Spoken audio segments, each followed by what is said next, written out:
Hello दोस्तों, नमस्कार। Welcome back to Curious for the daily dose of football. तो सबसे पहले बात करते हैं, India is all set to play against FIFA World Cup 2026 team की, जिन्होंने पूरी दुनिया को भाई अपने डेब्यू वर्ल्ड कप के कैंपेन में सरप्राइज कर दिया था।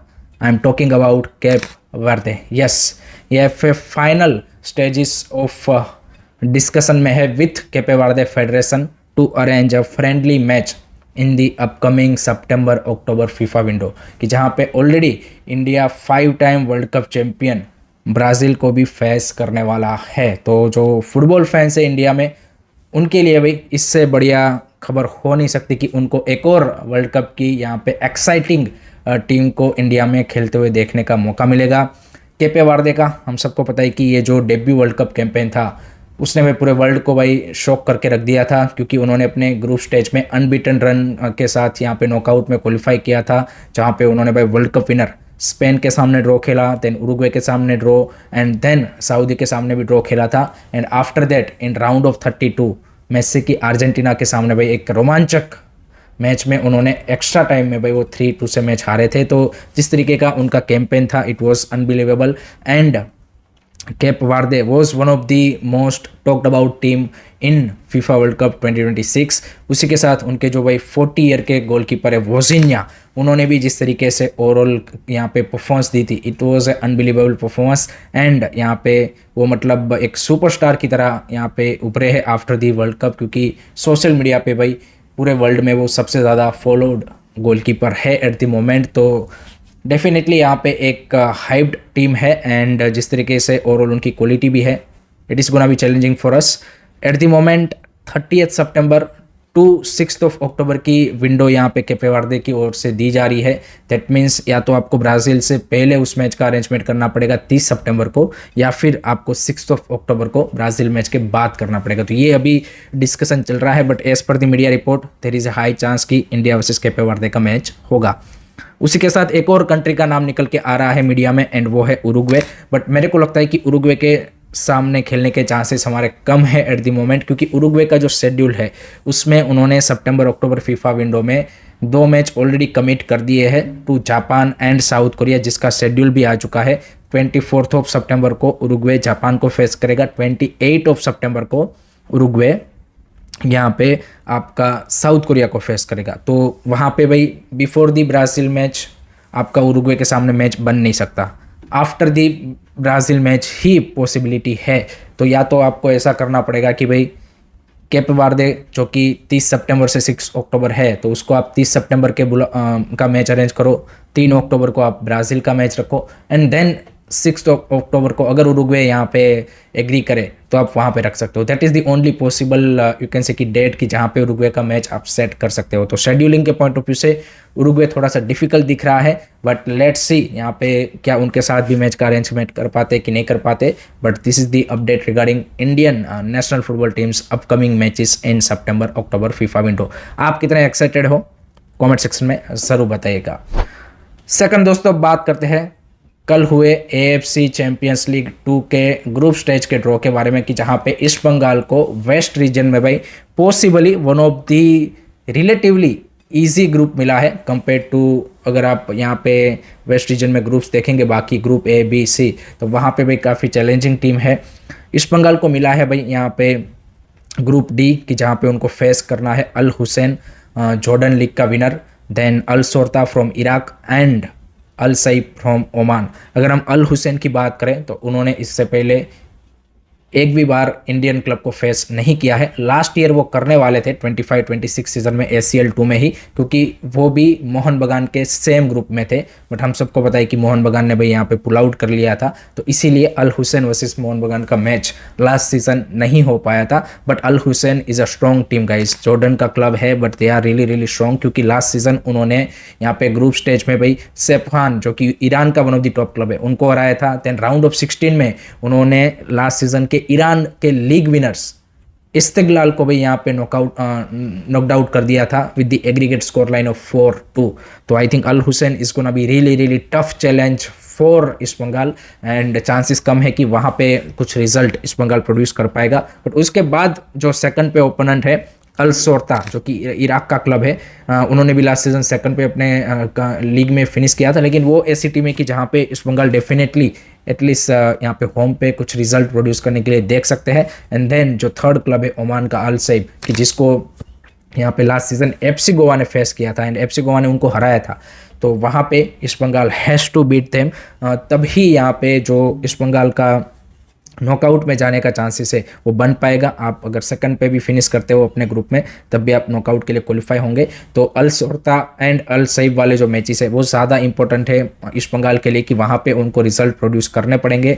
अल हुसैन के सामने अगर चाहे आप दोनों मैच हार भी जाओ तब भी यहाँ पे ये दो ओपोनेंट के सामने अगर आप 4 मैचेस में अच्छे रिजल्ट निकाल पाते हो then they have a very good chance to go into the knockout. And India need a good AFC campaign from the ISL clubs, चाहे वो ईस्ट बंगाल हो ACL2 में या फिर FC गोवा हो चैलेंज लीग में, क्योंकि हमारी जो क्लब रैंकिंग है वेस्ट रीजन में वो भाई काफ़ी ज़्यादा ख़राब हो चुकी है पिछले 2 साल में। जिस तरीके से मोहन बगान ने पुल आउट किया और यहाँ पे गोवा ने भी ऐसा कोई मैच जीता नहीं था, तो उससे भाई हमारी रैंकिंग 14th पोजीशन पे जा चुकी है। एंड इसीलिए हमको नेक्स्ट सीज़न जो 27-28 सीज़न है उसमें यहाँ पे सिर्फ चैलेंज लीग का एक स्पॉट मिल रहा है, तो उसको अगर हमें इम्प्रूव करना है फिर से तो इस साल का जो कैंपेन है उसको हमें बेटर करना पड़ेगा। देन एंड देन ओनली उसके नेक्स्ट ईयर में यानी कि 28-29 सीजन में हमें कुछ और स्पोर्ट मिल सकते हैं, otherwise we are gonna struggle to get the support at the AFC level. तो लेट्स सी किस तरीके का कैंपेन रहता है, आपके क्या थॉट्स है अबाउट दिस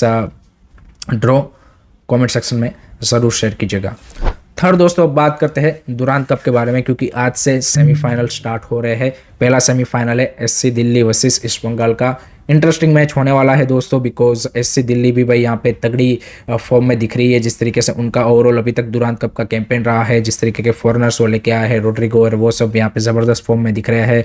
एंड जो इंडियन प्लेयर्स भी है यहाँ पे, young Indian players, Joseph Sunny ने जिस तरीके से लास्ट मैच में भी स्टेप अप किया, दैट्स गुड टू सी। मोहम्मद एमान नाम थे, सब बढ़िया दिख रहे हैं। सामने ईस्ट बंगाल भी भाई अच्छे मोमेंटम में दिख रही है, यहाँ पे SL2 का प्लेऑफ जीत के आ रहे हैं। दैन यहाँ पे एक हार्ड फोर्ट वो क्वार्टर फाइनल जीते हैं against Indian army. So overall उनकी टीम भी भाई यहाँ पे काफ़ी अच्छे मोमेंटम में दिख रही है, तो कांटे की टक्कर होने वाली है। I think this is gonna be a close really close match, but I think eventually East Bengal might get over the line, that's my initial prediction.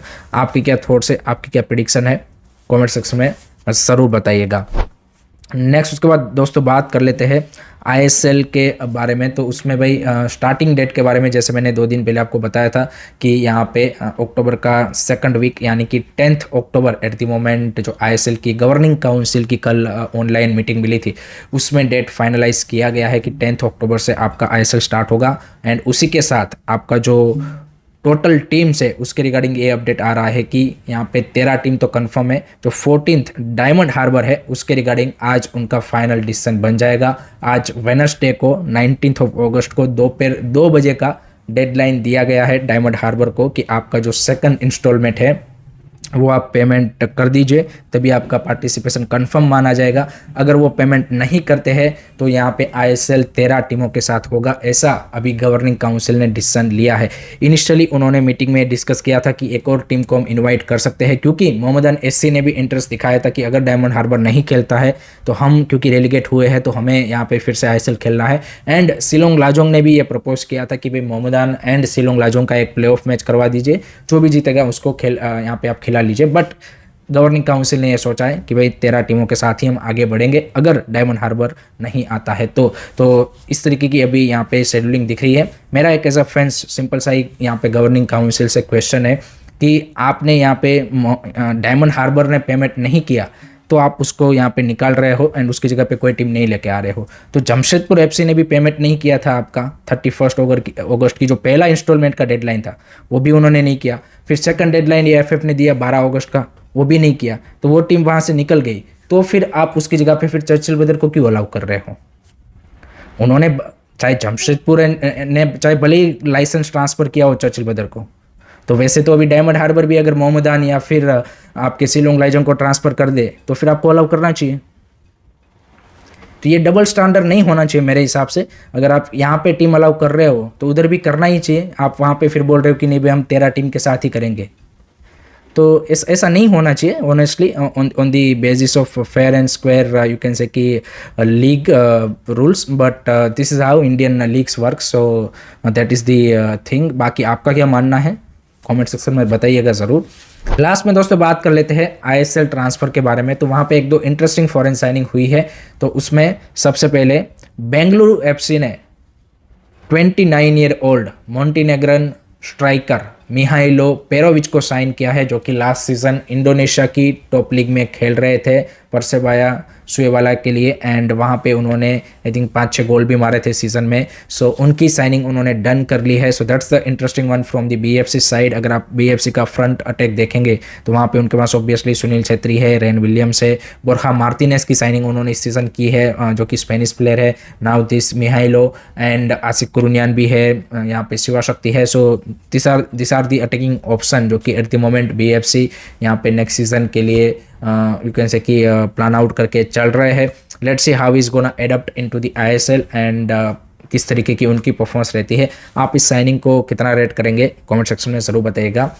Second जो फॉरेन साइनिंग हुई है वो हुई है चेन्नई एफसी ने भाई स्कॉटिश स्ट्राइकर 32 ईयर ओल्ड ली Irwin को भाई साइन कर लिया है, जो कि लास्ट सीजन जॉर्डन की टॉप लीग में खेल रहे थे, एंड वहाँ के एक one of the top club के लिए वो अल हैसली आई थिंक उनके लिए खेल रहे थे, and he has been brilliant for them. So that is very very interesting signing from Chennai FC.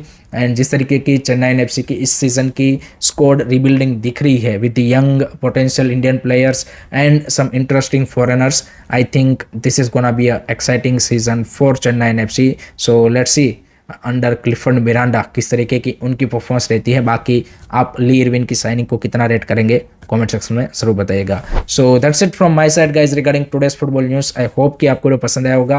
Keep supporting this channel, don't forget to like share and subscribe करें सरी। जय हिंद, जय भारत।